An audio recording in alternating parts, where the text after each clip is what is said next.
Y recuerdo que también fue bien entretenida. Hablamos esa vez de huesos, hablo siempre de lo mismo.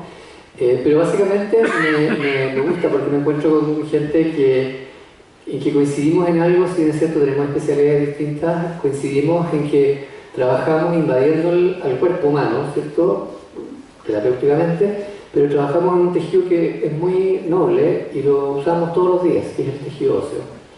Entonces mi charla se refiere a eso, al tejido óseo, que es lo que he dedicado mi carrera como clínico y a entenderlo desde el punto de vista científico, con varios años de dedicación y ahora a través de un laboratorio donde estoy trabajando.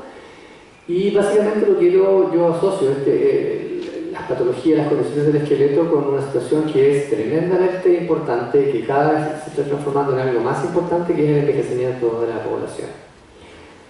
Entonces la primera pregunta que yo les quiero hacer, y no sé si alguien la tiene respuesta a qué es lo que es el envejecimiento, porque todos hemos escuchado hablar de esto, ¿cierto?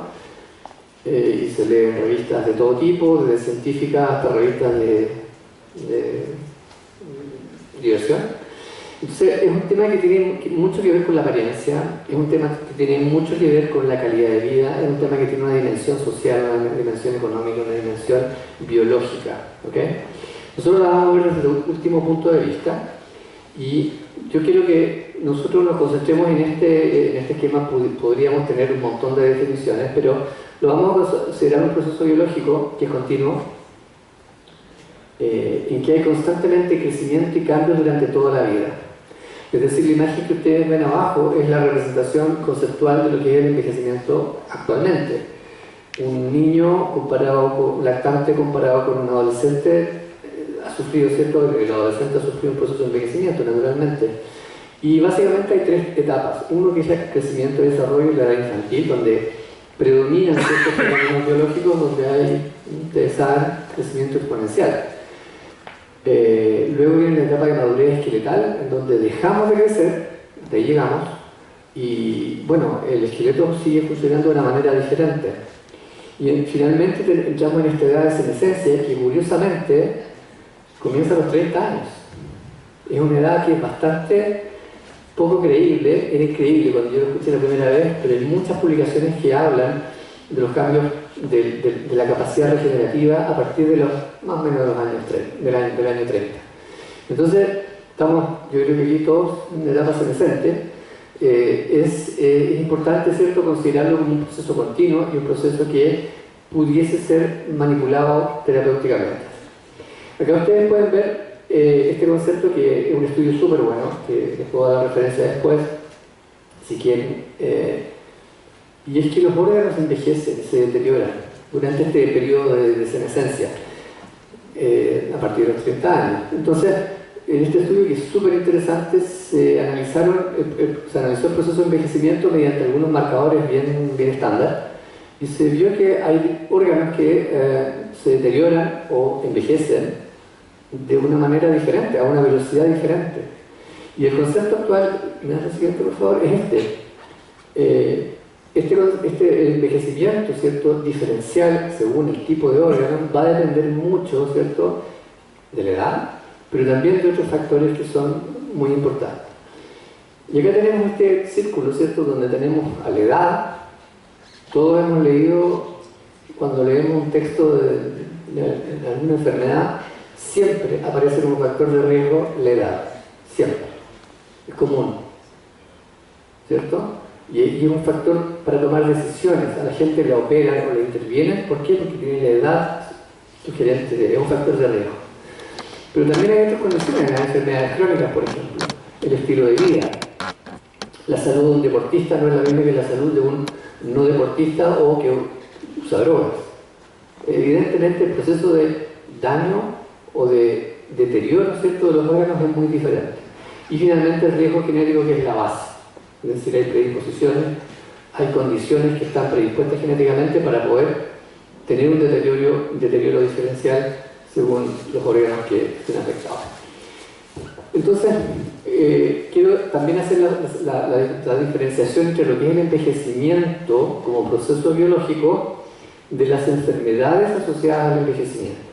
Y aquí ustedes pueden ver una clásica enfermedad asociada al envejecimiento, que es la osteoporosis, que afecta a mucha gente en el mundo, es un problema, un gran problema de salud pública, y que claramente está asociada a la edad. Esto no, la osteoporosis, sobre todo posmenopáusica, no ocurre normalmente, ¿cierto?, en edades juveniles, sino que tiene que ocurrir una serie de fenómenos para que ocurra. Daño cardíaco, daño cerebral, también son enfermedades que están asociadas al proceso de envejecimiento. Entonces, algo pasa durante el envejecimiento que va predisponiendo a que haya ciertas enfermedades que son crónicas generalmente. Ahora, desde el punto de vista epidemiológico, y en Chile particularmente, ¿por qué nos preocupamos de este tema? ¿Ya? ¿Por qué debería ser importante para todos? Si bien es cierto, no soy salubrista, pero esto es súper importante. Fíjense que en el año 2002 había un 7,9% de la población chilena tenía 65 años o más. Solo, ¿cierto?, en algunos años aumentó a 11,8%. La para el siguiente, por favor. Y luego, la proyección al año 2035, fíjense cómo va aumentando. El 18%, casi el 20% de la población chilena va a estar sobre los 65 años. O sea, uno de cada 5 pacientes va a estar en esa edad y va a ser un paciente que necesita servicios, no vais a ver, probablemente va a vivir más que antes y vamos a tener que darle un servicio adaptado a sus necesidades y a su condición biológica. Por lo tanto, es un problema bien relevante. Si miramos del otro lado, ¿cierto?, fíjense cómo la cantidad de niños, de menores, también va disminuyendo. Entonces, este primer punto a resumir, ¿cierto?, primera parada, ¿cierto? El envejecimiento es una realidad que es creciente, no solo en Chile. En todos los países del mundo la población se está envejeciendo. Y que nos desafía a tener terapias. Es decir, tenemos que ir pensando en tener terapias adaptadas. Ahora, cuando veía el sponsor, el uso de proteínas recombinantes, etc., todos los biomateriales que se desarrollan, ¿cierto?, se desarrollan primero en una fase experimental en condiciones bien apropiadas. Pero hay minutos que pasan a la realidad, y es los estudios clínicos. Y hay una etapa que es más real, que es cuando pasan al mercado. Y es ahí donde se empiezan a ver cómo anda. Entonces, la pregunta desde ya para ustedes, el implantólogo, es: ¿estamos instalando implantes en pacientes que son iguales? Yo creo que no. O sea, la cantidad de pacientes, y sobre todo en edad, ¿cierto?, de 50 hacia arriba o 60 hacia arriba, va aumentando cada vez más. Por tanto, este es un primer punto en que quiero hacerlos pensar y resumir cuál era la relevancia del tema. Bueno, respecto a las terapias quirúrgicas que nosotros utilizamos, nuestro trabajo en general, todos quienes invadimos al cuerpo mediante una cirugía, dependemos de esto. Son terapias quirúrgicas que dependen de una buena cicatrización.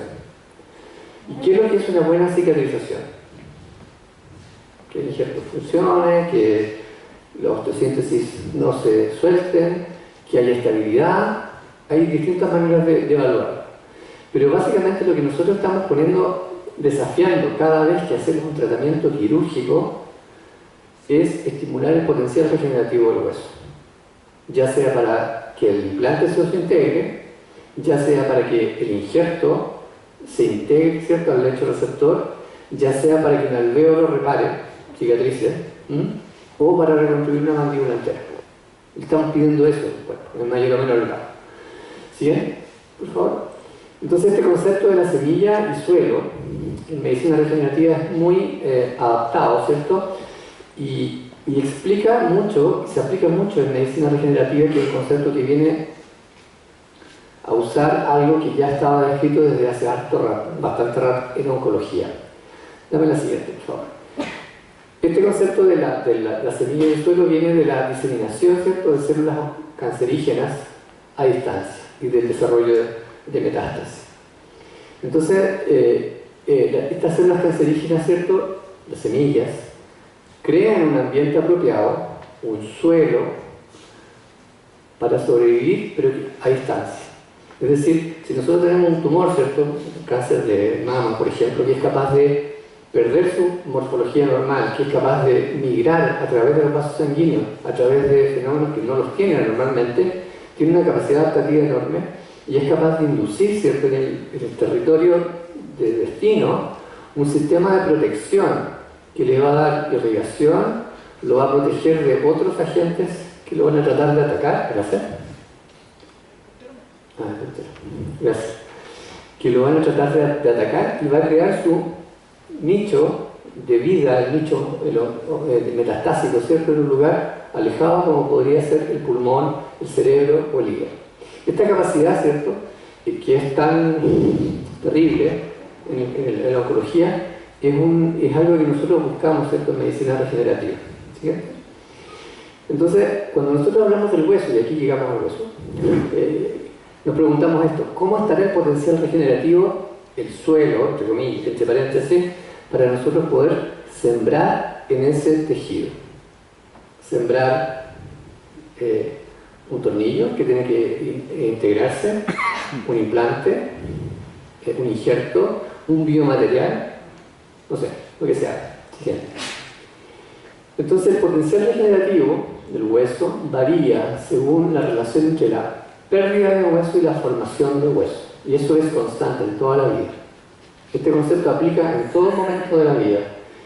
Entonces esta relación entre pérdida y formación va a definir la cantidad de hueso que existe. Y eso está regulado por un ciclo, el ciclo de remodelación ósea. Aquí está, sin entrar en detalle, ¿cierto? Este ciclo comienza con las células que destruyen hueso y continúa activando las células que forman hueso, de manera que haya siempre un equilibrio. Y es, como su nombre lo dice, un ciclo circular y que va a una cierta velocidad. Dame el siguiente, por favor. Bueno, siempre lo muestro respecto al hámster que está en su ruedita, y a veces va rápido y otras veces no tanto, ¿cierto? Dame la siguiente, por favor. Entonces no se les olvide esto. Y esto es lo que sucede en la etapa infanto-juvenil. En el hámster, o en este caso con cualquier hámster, encontré un ratón, va a todas, ¿cierto?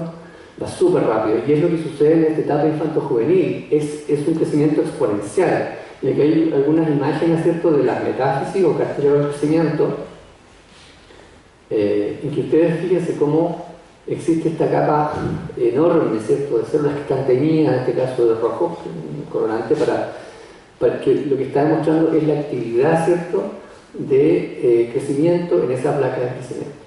Y que en un minuto se va a osificar, va a disminuir cuando llegamos a la etapa de madurez esquelética. Pero esto es lo que está representando esta etapa. Entonces, este ciclo de remodelación se está formando y perdiendo, ¿cierto?, muy poco hueso y aumentando de tamaño, crecimiento. Siguiente, por favor. Este es un caso que tiene muchos recuerdos para mí. Fue mi último año de beca, que lo traté con mi mentor, ¿cierto?, el profesor Juan Cortés, en el Hospital San Borja Herrerán. Y allá tenía 5 años, llegó con esta cara, derivada del consultorio, creo. Dame la siguiente, por favor. Y con un diagnóstico, bueno, biopsia por medio, ¿cierto? Llegamos al diagnóstico bastante terrible, ¿cierto?, de una meloblastoma sólido de la mandíbula, donde tuvimos que realizar esto. Imagínense lo que es una niña de 5 años, con un papá súper comprometido y con los recursos de la época, que no eran digitales, no había flujo digital, no había nada. Siguiente. Y lo que hicimos fue esto, fue instalar una placa de reconstrucción, que era un gran logro tener una placa en ese momento, y un injerto de costilla, que en ningún caso reemplaza, ¿cierto?, la morfología del cóndilo ni de la rama, y en ningún caso reemplaza la morfología del cuerpo de la mandíbula. Siguiente, por favor. Entonces aquí está instalado el sistema, escáner no todavía, radiografía nomás. Siguiente. Y esto es lo que sucede, lo que pudimos ver al año.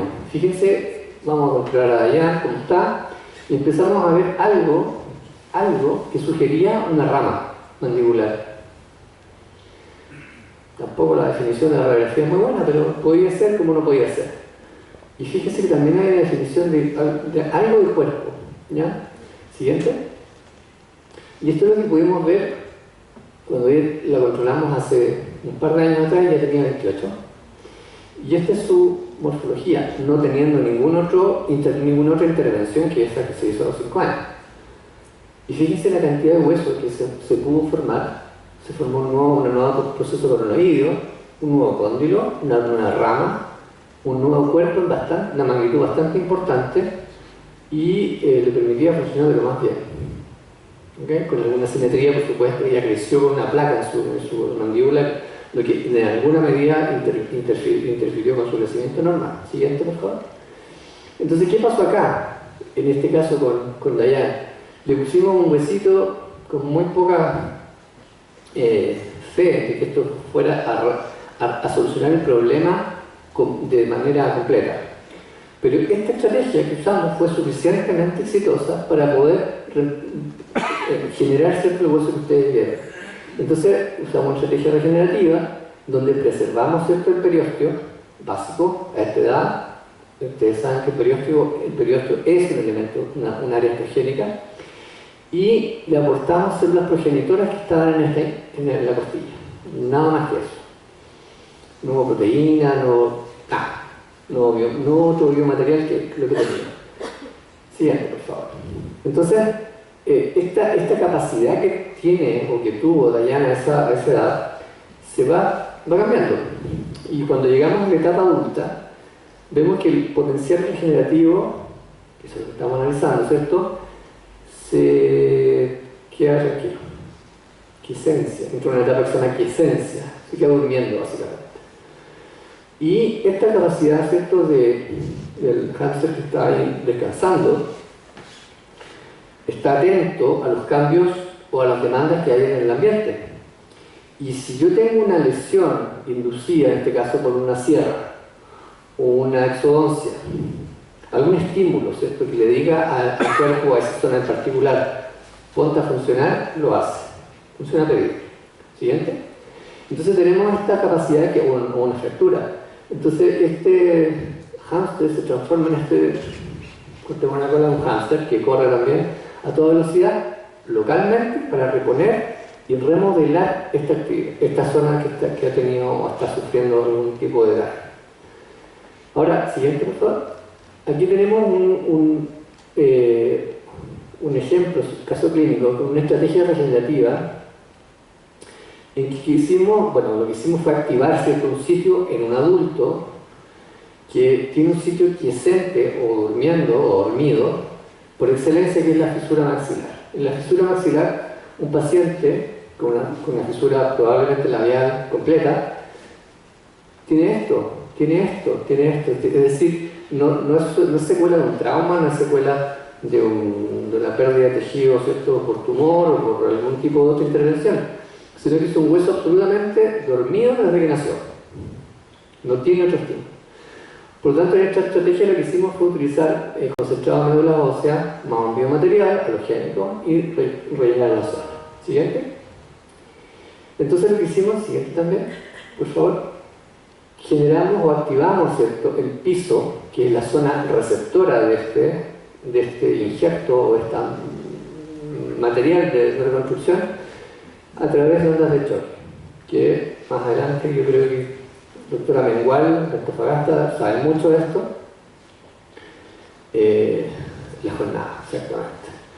Y por otro lado, estimulamos a través de ondas de choque la zona dadora, es decir, donde está la semilla, porque esto va a venir desde la cadera hacia la fisura del tórax. Siguiente. Un set bastante económico, bastante abordable, ¿ya? Cuando lo más complejo de conseguir es esto, que es un trocar, pero que se encuentra. Siguiente. Y percutáneamente, y con la asesoría de un traumatólogo experto, que es súper importante, realizamos la punción de la cresta ilíaca. Dame la siguiente, por favor. Anda pasando. Entonces, si ustedes pueden ver acá, este trocar está perforando la cresta ilíaca, está llegando a los espacios medulares, y lo que estamos haciendo ahí es aspirar la médula ósea para recolectar alrededor de 40 ml de médula ósea en un procedimiento no quirúrgico. Esto no es cirugía, esto es una punción percutánea. Ahora, eso sí que con el apoyo de un cirujano traumatólogo experto, porque el riesgo de este procedimiento es salirse de ahí y ir a parar a la cavidad abdominal. Siguiente. Y esto, esta médula ósea, ¿cierto?, la podemos nosotros centrifugar, aislar, ¿cierto?, realizar un concentrado y mezclar con este biomaterial que es un hueso halogénico, ¿ya?, tal cual como el que usamos de un volumen un poco mayor, para poder, dame la siguiente por favor, mezclarlo, ¿cierto?, se mezcla todo, siguiente, y previamente el equipo B, ¿cierto?, está trabajando dos equipos, ya ha creado, ¿cierto?, el espacio o el lecho o ha expuesto la fisura para nosotros poder rellenar este defecto. Esto es una técnica de gingivoperiostoplastia a cielo abierto, siguiente, y poder instalar nuestro biomaterial o material, perdón, en la zona para rellenar, siguiente, y reconstruir el piso y las suturas tanto del plano palatino, plano nasal y plano vestibular. Siguiente. Crítico el cierre, absolutamente. Esto es una técnica de desplazamiento de colgajo bastante delicada y que tiene el problema de esta técnica, ¿cierto?, es la infección. Siguiente. Y esto es lo que nosotros observamos, ¿cierto? Pudimos injertar y reconstruir esta zona y rellenar con hueso y transformar este maxilar fisurado, que son todos semimaxilares, en uno que nos va a permitir que este paciente pueda ser tratado ortodoncicamente y secundariamente tratado mediante una cirugía ortognática para corregir su anomalía dentofacial. También lo hemos usado de otras maneras. Ahora ya sin la ayuda de cirujanos traumatólogos expertos, siempre con la ayuda, ¿cierto?, de algún equipo quirúrgico que hemos desarrollado esta técnica que es mínimamente invasiva, en la cadera siempre, y que nos ha permitido, mediante una mínima incisión que no genera una morbilidad mayor, poder tener una aspirada y una cantidad de médula ósea suficiente para poder mezclar, ¿cierto?, y rellenar ciertos defectos óseos. ¿Qué gracia tiene esta técnica? Es que me estoy llevando las células de la médula ósea, que son las células que tienen las células progenitoras, de una manera muy poco invasiva, sin tener que abrir completamente la arteria, que es una técnica absolutamente mórbida, ya no se usa tanto, apenas que hay una necesidad muy grande, pero que genera bastantes complicaciones postoperatorias. Siguiente, por favor. Bueno, ahí está el video, lo estoy mezclando para que se pueda. Sí, es bastante. Siguiente, por favor. Entonces, en este caso, era un adulto en el que nosotros intencionadamente fuimos a activar la zona defectuosa. Cuando hacemos un injerto, nosotros hacemos cribas, ¿cierto? Perforamos. Estamos haciendo exactamente lo mismo. Estamos estimulando, no estamos haciendo sangrar el hueso, ¿eh? Lo que estamos haciendo es exponer la médula ósea del hueso alveolar que está más allá de la cortical. Obvio, vemos sangre, pero lo que nosotros estamos haciendo es estimular. Estamos inflamando intencionadamente la zona para que sea más, para que se inflame y se active, ¿cierto?, el proceso de remodelación. Y esto es lo que sucede cuando tenemos el mismo paciente adulto, en etapa quiescente, durmiendo, pero que tiene un estímulo crónico. Y aquí tenemos por supuesto, una montaña rusa atrás en que varía. Si el tornillo está suelto, o el implante, según el caso, voy a tener área de pérdida ósea, ostolisis, inflamación crónica y luego ostolisis. Pero si tengo una zona también crónicamente estimulada, probablemente por una sinovitis o un ambiente inflamatorio, voy a generar esto, áreas de erosión, pérdida ósea, pero también áreas de formación de hueso ectópico.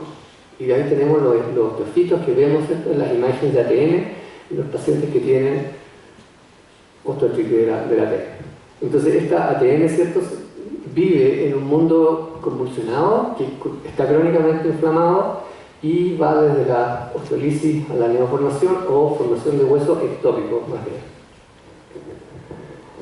Bueno, y finalmente esto es lo que pasa en la etapa de senescencia.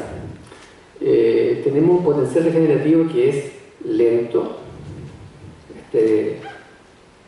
La rueda va a muy baja velocidad y si la estimulamos, sigue a baja velocidad. Siguiente. Y esto es lo que pasa cuando tenemos una fractura, ¿cierto?, especialmente en tercera edad, activos, y que no repara en 3 semanas y no consolida en 6 semanas, y que si sigue más allá de 4 meses se considera un retardo de cicatrización. Y el paciente tiene un gran problema porque no puede trabajar, no se puede desplazar, es carísimo en términos de salud a nivel de un gobierno, generando una gran cantidad de pacientes que de alguna manera pierden su habilidad de caminar o desplazarse y generando altos costos para sus sistemas de salud. Por lo tanto, no es un problema menor. El 10% de las fracturas en tercera edad fallan, que es bastante. Dame la siguiente, por favor. Bueno, este es un caso de una paciente de 60 años que tuvo una fractura bien poco afortunada, ¿cierto?, de su mandíbula. En que aquí se ve bastante mejor de lo que se veía intraoperatoriamente, porque había múltiples fragmentos, fíjense, en esa zona. Dame la siguiente, por favor.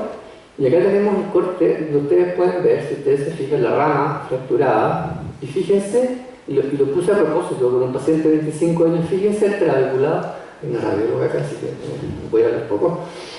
Fíjense en el hueso o en la zona esponjosa, el hueso trabecular. Se ven harto distintos, ¿cierto?, de un lado con el otro. Y efectivamente, cuando nosotros tratamos a esta paciente, no había dónde poner los tornillos. Los tornillos que poníamos, suelto. Siguiente, por favor.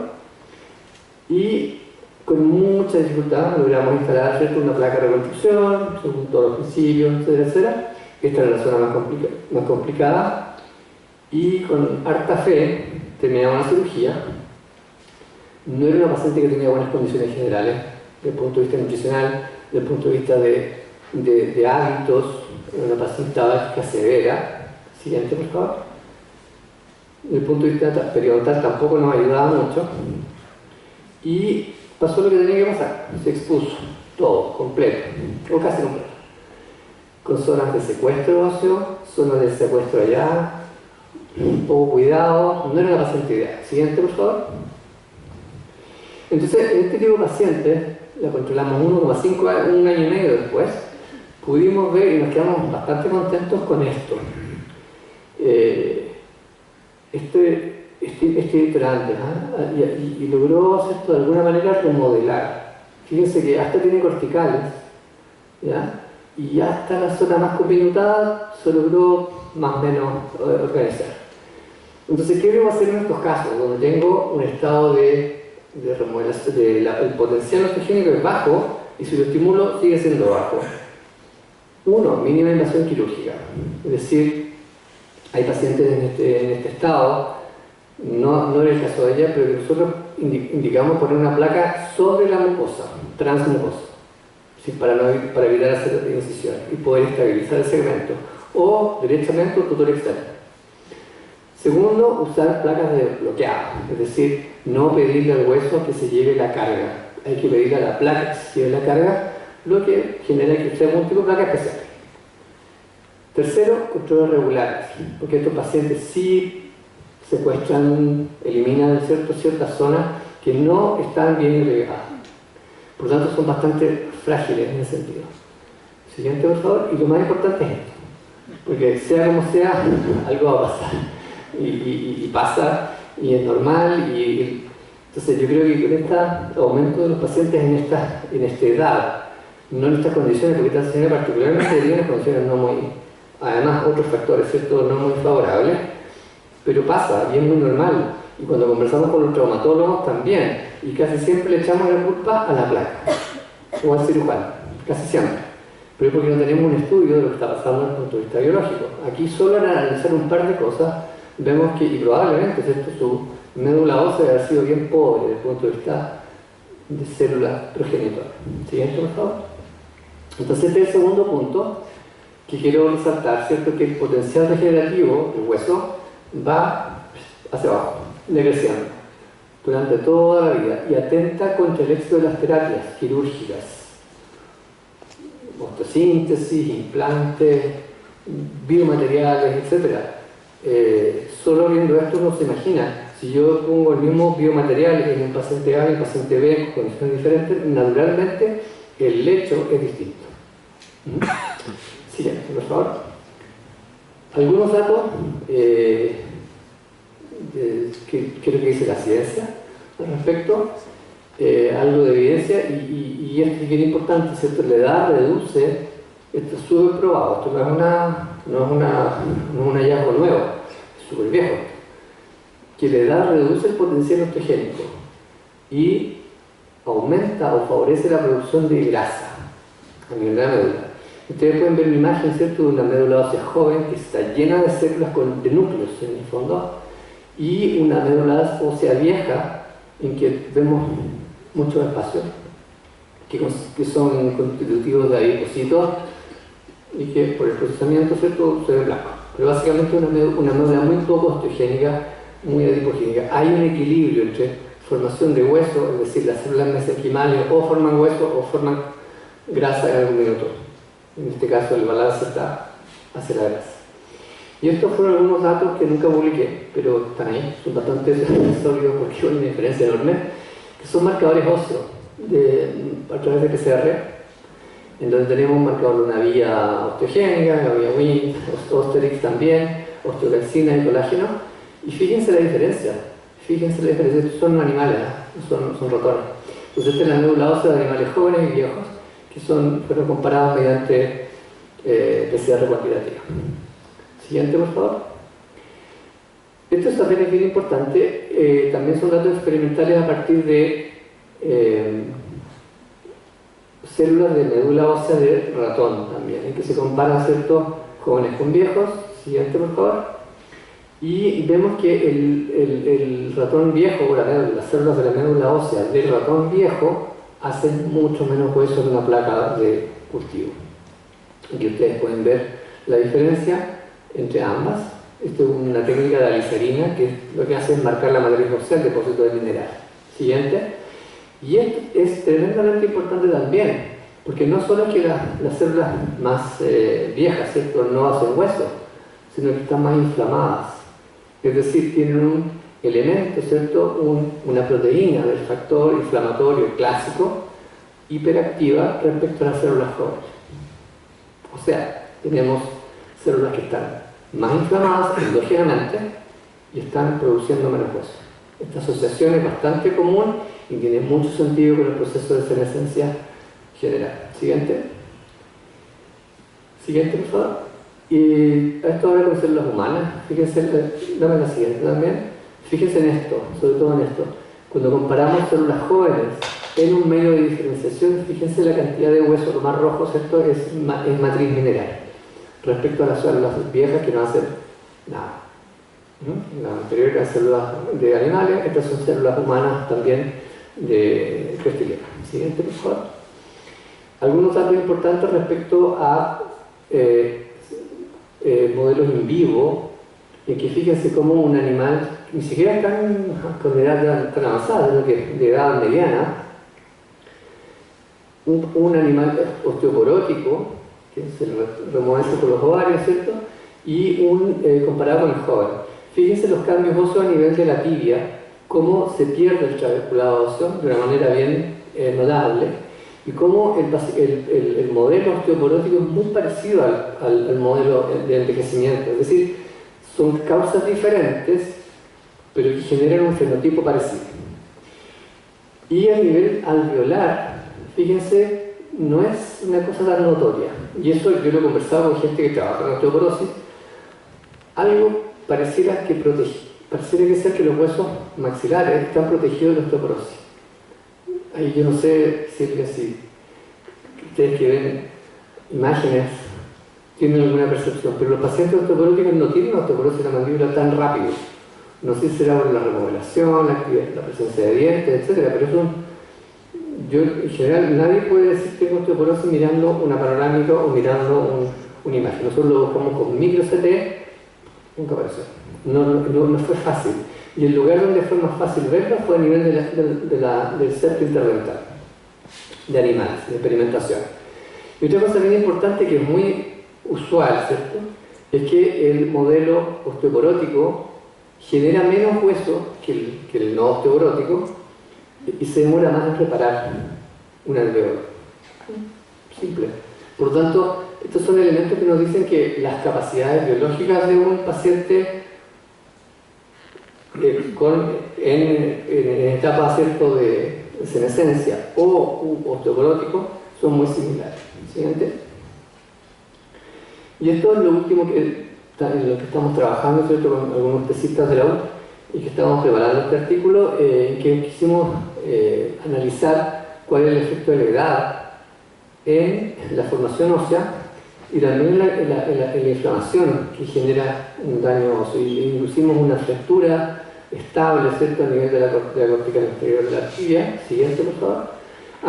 Y comparamos ratones juveniles con ratones adultos, jóvenes, ni siquiera senescentes, Un ratón vive 1 año y medio, tiene 6 meses, no más, y que representan a un adulto joven. Ahora, fíjense, las diferencias son enormes. Cuando miramos nosotros el tamaño del hematoma comparado con el tamaño del hematoma generado en el otro, no tiene nada que ver. Acá podemos ver, ¿cierto?, la médula, la cortical anterior, la cortical posterior y un detalle del hematoma. Y el hematoma es clave para la formación y la reparación ósea. Siguiente, por favor. A partir del hematoma y del infiltrado inflamatorio es que se forma el nuevo hueso. Y aquí tenemos al día 7 la formación de hueso nuevo de una cantidad notablemente mayor que en el joven, que en el maduro, ni siquiera que los viejos, en el maduro. Por tanto, lo que nosotros vemos acá es que la madurez esquelética ya es un factor que afecta la capacidad reparativa en un modelo animal. Siguiente, por favor. Y cuando medimos algunas cosas un poco más exóticas, queremos ver, por ejemplo, cuánta proteína fosfatasa alcalina, que es un marcador clásico de diferenciación osteogénica. Y nos llamó mucho la atención que al día 7, es decir, bien avanzado, el joven tuviera tan poco. Honestamente yo pensé que tenía más, Y el modelo maduro tuvo mucho más. Ahora, si lo comparamos con la cantidad de huesos que forman, la explicación que le encontramos es que el modelo maduro está atrasado 5 días respecto al otro. Es decir, no es que no tenga fosfatasa alcalina, no es que no la active, es que lo hace después. Esto sugiere eso. Y que es un marcador clásico para saber si las células que están reparando van hacia la línea de formación ósea. Siguiente, por favor. Y esto también es bastante notable, que es el reconocimiento de células, las marcas café son células positivas para algún anticuerpo. Y acá estamos viendo marcadores vasculares. Fíjense la diferencia, que también es enorme. Es decir, el modelo joven tiene menos fosfatasa alcalina, tiene más marcador de vasos sanguíneos. Siguiente. Y esto es lo que nosotros podemos concluir, ¿cierto?, bien genéricamente, ¿cierto?, que el potencial regenerativo óseo, uno está en los espacios nodulares. Es decir, poniendo en la balanza cuál es más regenerativo, dónde hay más células que van a generar nuevo hueso, entre el hueso esponjoso y el hueso cortical, la respuesta está clara, es el hueso esponjoso. Segundo, la edad retrasa la diferenciación a células formadoras de hueso y vasos sanguíneos también. Y también promueve la formación de grasa y la inflamación endógena. Entonces, hay varios fenómenos, ¿cierto?, que estoy nombrando: formación de hueso, formación de vasos, formación de grasa y la inflamación. Hoy día no quiero hablar de inflamación, en otra oportunidad he hablado de inflamación, que es un temazo. Porque hoy día se sabe que hay inflamación endógena que interviene en los mecanismos de muchas enfermedades generales: Alzheimer, diabetes, osteoporosis. Y tiene mucho sentido: estrés oxidativo, estilo de vida, nutrición, etc. Siguiente. Entonces, hoy, para terminar la presentación, quiero dejarlo con estas preguntas, porque no las vamos a abordar hoy día, porque ustedes lo ven todos los días de su trabajo. Y que piensen en esto, más que en el material, que es la semilla, y que nosotros compramos o elegimos o nos dejamos, en el fondo, informar por nuestros proveedores, ¿cierto? Yo quiero saber en qué suelo estoy instalando el implante o el biomaterial, porque hace sentido que no seamos todos iguales, obviamente, pero hay unas diferencias biológicas que son enormes. Por lo tanto, creo que es necesario, hacer esto, que es la personalización una medicina regenerativa pensada en cada paciente. Y ahí llegamos a los biomarcadores, que no tenemos. No sabemos que si dos personas se fracturan un hueso, el mismo hueso acá, no sabemos quién va a reparar primero. No tenemos un test. ¿Okay? Entonces hay demasiados marcadores, hay muchas maneras de saberlo, pero es muy heterogéneo porque las fracturas no son siempre iguales. Bueno, una serie de razones clínicas, pero básicamente es esto. Les quiero dejar con este pensamiento de elegir los biomateriales, elegir la superficie, etcétera, que está bien, cada vez son mejores, pero también ver el otro lado, que es el que lo va a recibir. Siguiente, que es la última. Y bueno, algunas personas con las que trabajo diariamente, me doy cuenta que trabajo con muchas personas, afortunadamente, incluso faltan muchas ahí, los becados, en el pabellón, ¿cierto? Dominique, nuestro colaborador internacional, nuestro tesista, profe Pantoja, etc. Siguiente. Y dejarlos, bueno, conectados, no puse mi correo, pero bueno, no es muy difícil, el Córdoba/Chile. Y también quiero agradecer a todas las personas, los centros con los cuales puedo interactuar, que es la Universidad de Chile, y recientemente con la Universidad Andrés Bello, donde hemos podido tener un laboratorio para estudiar la biología ósea. Ya estoy muy agradecido de eso, de trabajar en condiciones súper favorables y poder hacer ciencia en buenas condiciones. El grupo IMPACT, que lo lidera la Universidad de los Andes, ya es un centro de estudio bien interesante en medicina transnacional, y el lugar clínico donde trabajo, que es el hospital y la clínica MEDS. Creo que es la última. Así que quedo dispuesto a responder preguntas si es que las tiene. Muchas gracias. Gracias al doctor Córdoba, sin duda, un gran investigador. Tuve el placer de conocerlo hace muchos años, siempre en la docencia, siempre en la acción, siempre compartiendo sus conocimientos con nosotros. Así que estoy muy contenta de que nos haya venido a visitar y lógicamente lo vamos a volver a traer, ¿cierto, mi querido Doc? No sé si alguien tiene alguna duda, consulta. ¿Alguna pregunta, colegas? ¿Y voy para allá? Doctor.